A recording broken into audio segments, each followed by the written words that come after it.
Everybody gets up for the morning roast. Now, back to the morning roast with Bonte and Shasky. Been a very fun show. We'll get back to the lines in just a second. But do not forget on Odyssey Sports, First and Pod, take a pair of best friends, separated by 500 miles but united by their love of football. Give them a podcast and you get First and Pod. Danny Parkins and Andrew Filipponi. They'll get you ready for week 3 with in-depth previews of every game, on every game. Give them 40 minutes and they'll give you the league. New episodes every Monday and Friday. Follow First and Pod on the free Odyssey app or wherever you get your podcast. This is just, the Jimmy stuff is just crazy because just last week, we were having a conversation. You, Willard, Kruger, would you trade Jimmy Garoppolo for a first-round pick from the Dallas Cowboys? Guess what? No trades is going down when it comes to Jimmy Garoppolo. I mean, the irony of us talking about every other team's quarterback going down and then ours going down. Down in the first quarter of week 2.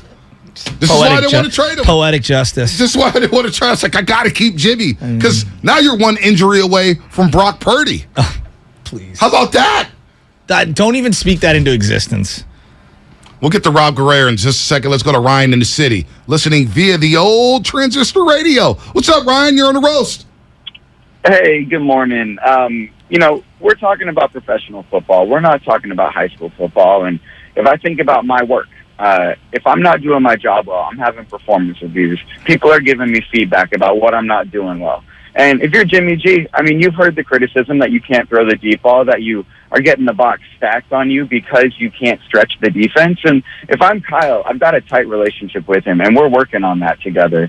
So I think it's possible that, they may have a good relationship. They both may be very aware of what are considered to be his limitations.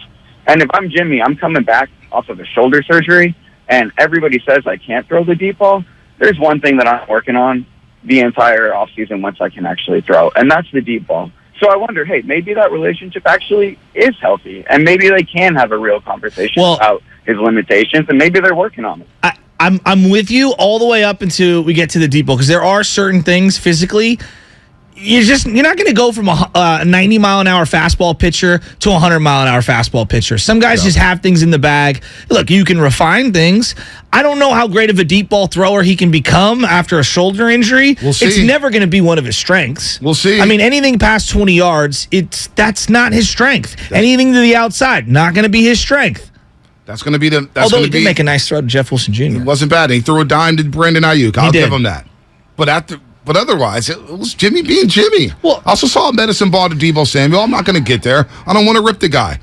for not playing and for not throwing a ball to his actual teammates for what felt like an eternity, I thought it was a pretty good performance. Listen to what we said about Trey Lance before the season. This team could get deep into the playoffs if Trey Lance doesn't turn the ball over, they run the football effectively, and they play solid defense. Now Jimmy's back in the lineup. You still have the same solid defense. That could be a great defense. They haven't even had Jimmy Ward yet. He hasn't even played yet. The running backs are going down, but you still have Deebo, Ayuk, and you haven't even seen George Kittle yet. I'm sorry, man. I got Super Bowl aspirations again. And I had it before. I had it with Trey, which seemed delusional. Jimmy's back. In 2 of the last 3 years, Niners have been in the NFC Championship game. Super Bowl up 10 in the fourth quarter. NFC Championship game up 10. Those are the facts. And here are other facts. Patrick Mahomes has been one of the best players any of us has ever seen in our lives, and they barely got the one Super Bowl off the Niners, and they have been as close. I agree. It's always close. But that's. Are we going to say that about Stafford? They barely won the Super Bowl. But I'm trying to explain the degree of difficulty. This is the degree NFL. of difficulty. There's parity in the NFL. I understand that. There's going to be close games. Okay, so he's got one. Shanahan doesn't. The Niners don't. They haven't had one since 94. I know. And think of how close it was in the fourth quarter. I just think when we say the SB word, Super Bowl, and we just throw it around flippantly left and right, I just think it's reckless. That's me. Playoffs is different. We're not throwing that around, though. Like, when I look at Super Bowls, like, there are a handful of guys that I go, yeah, that guy needs a Super Bowl. Tom Brady, Aaron Rodgers, Mahomes. Right. Everybody else is still in the wow, it'd be great if you got to a championship game. That'd be a great year. I know your fan base would love to win the Super Bowl. Why can't we have Super Bowl aspirations? We're not throwing around Super Bowls just like that. Like, hey, Super Bowl team. No, when you look at the NFC. I just look at levels to it. Look at the NFC. Look at levels to it. Who's the dominant team in the NFC right now? I don't know if there's I don't know. It's right now it's 2 weeks in. I agree. It's wide open. I agree, but like people were telling me last week that Minnesota was a favorite in the NFC, and Minnesota stinks. Yeah, I mean, Kirk Cousins I don't is the agree with quarterback. that. I don't agree They with don't that. Yeah, stink, I don't but agree Kirk with Cousins that. is I'm an with average you. quarterback. I'm with you. But let's look at Cincinnati. We'll take a deep breath, everybody. Cincinnati, should they have been Super Bowl or bust aspirations heading into this year? Possibly, yes. See, I don't think so. I look at the AFC and I'm like, wow, there's a lot of great teams. There's a lot of teams. They had a magical year. Be really hard to replicate. Cincinnati got and maybe close. I'm looking at it through the wrong lens. So, I think you are. I think people in Cincinnati said, man, we got to the Super Bowl and we have a young, promising core. We were a year ahead of schedule. Now look at us. I mean, and they thought they improved their offensive line.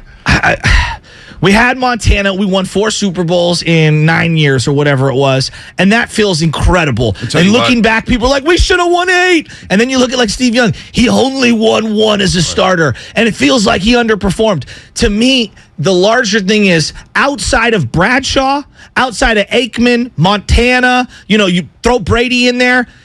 It is so hard to even win 1 Super Bowl. And I just think that we throw the Super Bowl word around, and I don't think it's fair. That's just me. I don't think it's fair. I think it's very fair. I think it's very fair when you have a team that's been to the NFC Championship 2 times in the last 3 years. And the approval rating of Kyle Shanahan is down right now with this fan base. The only way that Shanahan can get that approval rating back up is by hoisting that Lombardi. Because a lot of people don't trust Shanahan no more. A lot of people are out on Kyle Shanahan. A lot. Now, I don't think he should be fired. I think that's crazy talk. That's blasphemous. But a lot of people are down on Shanahan. And you know how we can get back up and rally around Shanahan?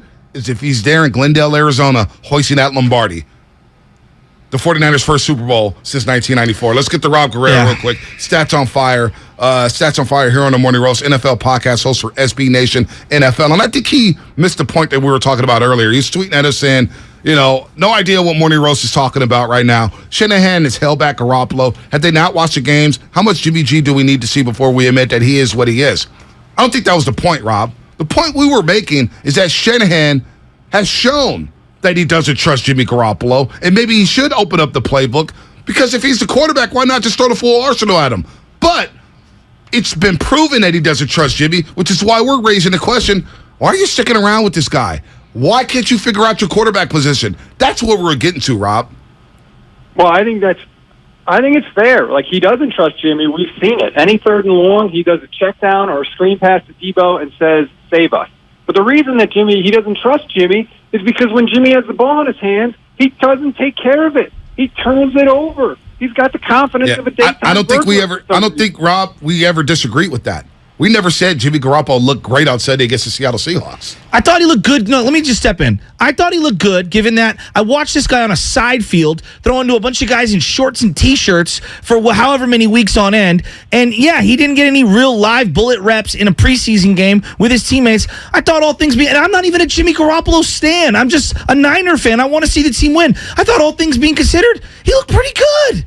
Oh, hold on. This is the same guy where Kyle Shanahan was laughing it off, right, when we brought up, he doesn't even have a playbook. And Kyle was laughing it off, saying, I don't have a playbook either. So now we're going to give him his flowers because he's saying he played okay? Like that, am I being like, I'm not saying he looked like Montana in his prime. I'm saying all things considered, he looked pretty rhythmic and they moved the ball, and I thought it was better than I expected.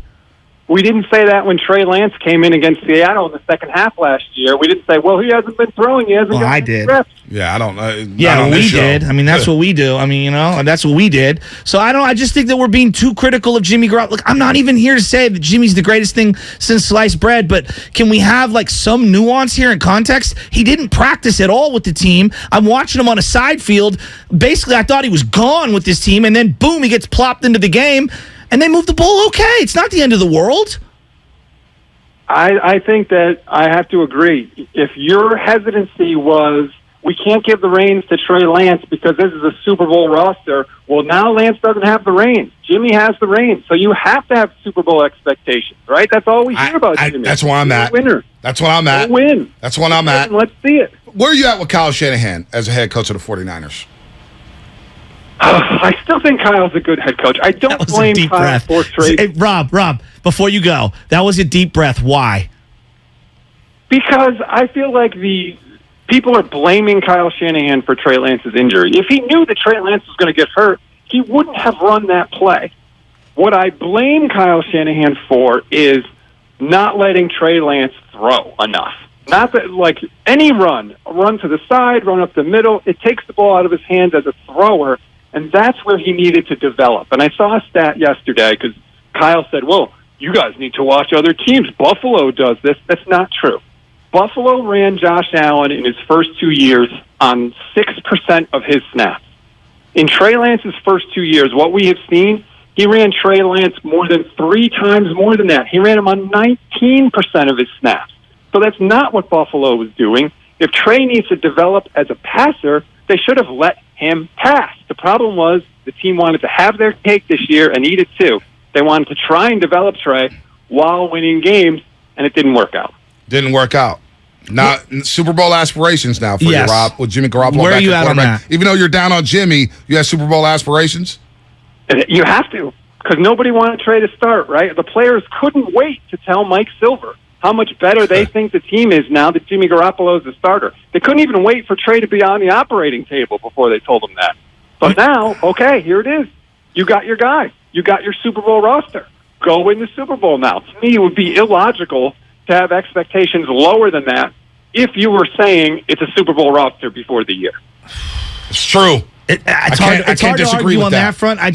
To me, and again, these are players talking, not me. I mean, I'm giving you my perspective. I just think it's so difficult to win a damn Super Bowl. We throw that word around flippantly, just in the media in general, and it's like Patrick Mahomes been the best quarterback in the planet for the last 25 years, and the guy's got one Super Bowl, and the Niners should have won that one. But you scoff at one Super Bowl, Shaz. No, I'm not. I'm saying that's how difficult it is to win one. The degree of difficulty on Super Bowls when your name's not Tom Brady is through the roof. That fact is there, and it's not even Tom Brady winning those Super Bowls. His first 3 was led by the defense. Well, Peyton Manning was one of the greatest players ever, and he won one with his arm basically done, his neck done. I know, but I'm saying he had one in his prime. The other one, the defense got him. Rob, thanks for the time today, brother. Sorry, we're nuts.